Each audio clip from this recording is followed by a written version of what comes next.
afternoon, good people, and sorry for the delay. Yesterday, the Court of Appeal settled emphatically the recent controversial constitutional amendment proposals and processes.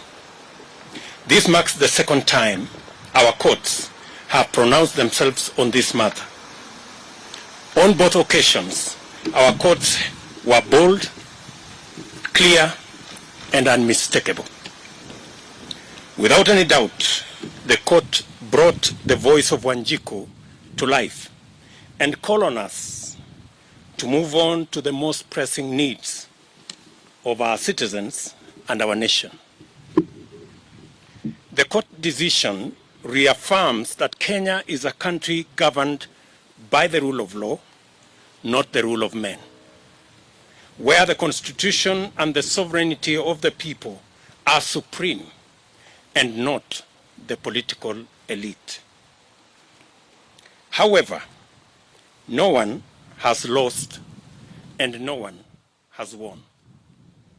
It is a win-win for both the people and the Constitution.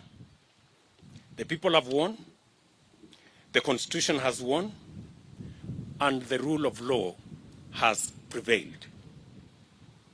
I laud the courage of the judges who have bravely defended the Constitution. God bless them. This is therefore a moment of reflection and appreciation. We thank the Almighty God for giving us this unique day to celebrate our progress as a people and as a nation. We celebrate our institutions which have come of age, foremost the judiciary. Our Constitution continues to reveal itself anew, day after day, and the living expression of the sovereign will of Kenyans. We rejoice in the timeless spirit of freedom that remains alive in our land. We delight most thankfully in the vigilance and the civic engagement that pervades our country, and the commitment by Kenyans of all walks of life to rise and defend their liberty. We may now live our lives and build our nation with the confidence that the brave patriots of our judiciary stand ready, capable, and courageous to secure the promise of our national anthem that justice be our shield and defender. In this spirit, it is time for us, especially the political class, to set down our battle standards and shed our partisan armor and unite in actualizing the aspirations of ordinary citizens. It is time for us to join hands and pursue the priorities of Wananchi with the same urgency, vigor that has been dedicated to the BBI. We must make up for all the time lost, resources spent, and opportunities foregone in the knowledge that time is of the essence. For truly, it is never too late to do the right thing. I therefore plead with all leaders to harness the spirit of bipartisanship and direct our minds and energy towards efforts that positively affect the well-being of all our citizens. I strongly urge that our starting point in this endeavor is to apply our best collective efforts, mobilize and commit adequate resources towards the decisive management of the COVID-19 crisis in order to free up the country, return our people to work, and restore our economy to its full flight. We must agree that rolling out a vaccination program to cover the entire nation is imperative if our nation is to have any hope of recovering lost time and catching up with a world that is quickly recapturing its rhythm. Nothing can stop us from achieving full success if we are all united in purpose and pursue this goal with a resolute momentum, energy, and resources previously earmarked for constitutional change. Together with this, we must urgently retrace our path to the Big Four agenda, which packaged a comprehensive raft of policy interventions, programs, and projects aimed at creating millions of jobs for our young people, rejuvenating our agriculture and livestock sectors for food security, agro-processing, value addition, and manufacturing, and also securing the health of millions of citizens through the universal health coverage. I have held extensive discussions with legislators, and we have agreed to fast-track the long-delayed amendments to the NHIF Act in order to unlock the dream of achieving our universal health coverage that was part of our Big Four plan.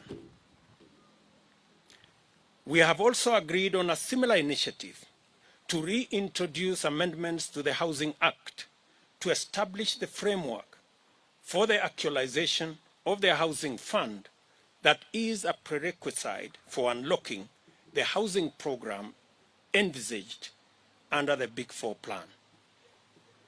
This will set the stage for the achievement of the housing pillar of the Big Four agenda. The housing plan's twofold promise of making affordable housing available and also creating millions of jobs for young people is the sort of intervention this country needs for this critical moment. We should work with Parliament in its full bipartisan strength to create the legislative framework required to facilitate mobilization of resources necessary to radically transform agricultural production and productivity. This should enable Kenyans to achieve food security and nutrition sufficiency and create a surplus for diversified agro-processing and manufacturing under the industrialization plan. This effort will finally rise to the challenge of moving over 2.5 million families from food nutrition poverty and perennial dependency on food relief. Going forward, we shall need to focus on strengthening and recalibrating our economic policy and programs to deal with the most pressing, the most urgent, and the most consequential needs, beginning with a deliberate, thorough, and purposeful reckoning with the chronic problem of youth unemployment. We must figure out a way of enhancing productivity and competitiveness while creating millions of job opportunities as a matter of urgent priority. A related and urgent intervention that will help in this effort will be to reorganize and consolidate financing of micro, small, and medium enterprises to liberate them from the chokehold of Shylocks and an exorbitant interest rate regime that presently stifles the promise of meaningful growth and stalls the possibility of enterprise development and wealth creation. As a nation, we must commit to creating opportunities for every enterprising Kenyan to thrive and make a living.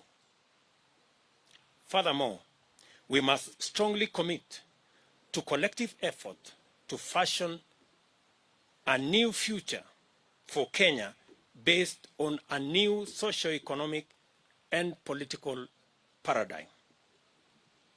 It is time for us to imagine together a new society that gives priority to the greatest number of its citizens. This new society must choose the welfare of the people over that of leaders. It must prefer the realization of empowerment of the masses to the naked pursuit of power sharing among the political elite. And we must pursue the creation of millions of jobs, not the mere sharing of political positions.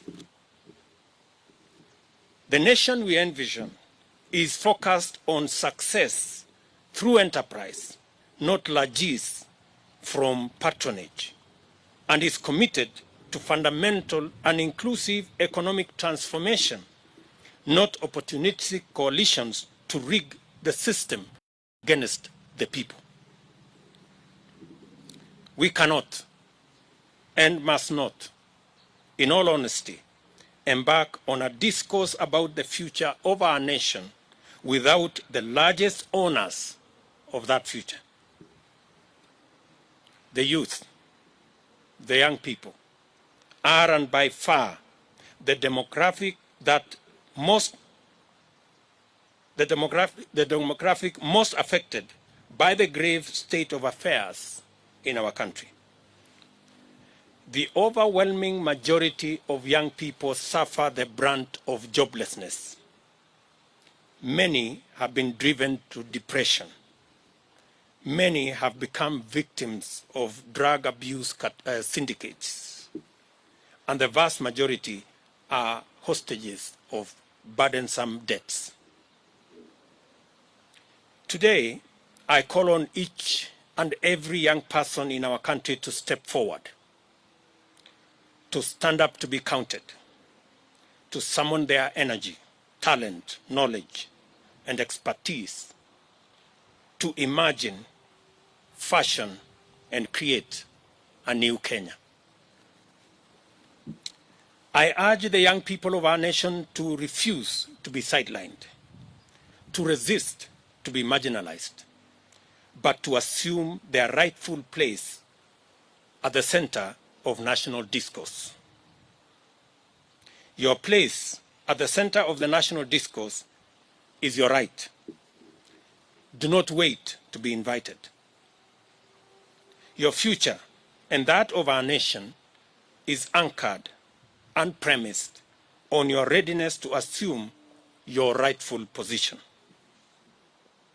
Now, henceforth, we must build an alliance of all Kenyans, with our young people at the core, so that we can tap into our creativity, our talent, and our energy to fashion a new Kenya where success is not based on who you know, but how hard you work. A Kenya where nobody is left behind. As leaders, we must consolidate the beauty of our dreams by believing in the promise of our young people. We must deliberately, purposefully, and meaningfully turn to and keep our focus on listening to the youth and ceding ever greater space for them to express themselves and actualize their aspirations. The issues affecting our young people must be our most important priorities, and they must be at the core of all future-oriented policies and actions. United as brothers and sisters in this great task, with the Almighty God going ahead of us, let us build this, our nation, together. Thank you very much.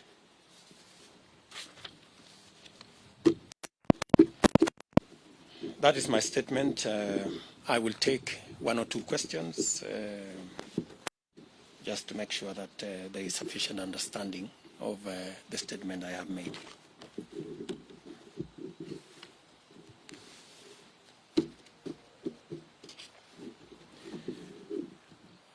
Do we have any questions, or the statement had sufficient clarity? Thank you very much, good people. Have a good weekend. Asanteni sana.